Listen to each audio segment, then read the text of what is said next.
50 भिक्षू होते आणि ते सर्व भिक्षू म्हणजे हेच उपासक आहेत, ज्यांनी स्वतः चिवर घातलेला आहे, आता चिवर काढलेला आहे. काही भिक्षू होते ते वेगवेगळ्या ठिकाणी निघून गेले. कोणी मुंबईला गेला, कोणी बँगलोरला गेला, कोणी बुद्धगयाला गेला, कोणी पुण्याला गेला. वेगवेगळ्या ठिकाणी आपापल्या ठिकाणी ते निघून गेले.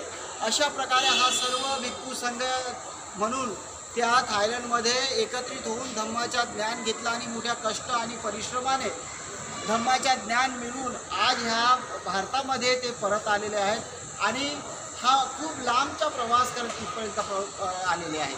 आम्ही त्या सर्व भिक्षू संघांच्या प्रति विशेष मंगल मैत्री करतो आणि विशेषतः बोरघाटे कुटुंबीय आणि त्याच्यासोबत आलेले सर्व उपासक उपासिका, तायवाळे कुटुंबीय, गणवीर कुटुंबीय जे गणवीर आहेत, ते या सर्वांच्या प्रति विशेष मंगल मैत्री करतो की ते इथे येऊन मोठ्या उत्साहाने आमच्या प्रति साजरा केला, मंगल मैत्री दिली आम्हाला. आम्ही त्या भिक्षू संघाला सुद्धा विशेष मंगल मैत्री करतो, ज्यांच्यासोबत आम्ही राहिलो ते आमच्यासोबत राहून आम्ही शील, समाधी आणि प्रज्ञेचा अभ्यास करून प्रतिष्ठापित होऊन संपूर्ण 3 महिने मोठ्या कष्टाने धर्माचा अभ्यास करून आज इथे आलेलो आहोत. आणि आज हे या लोकांनी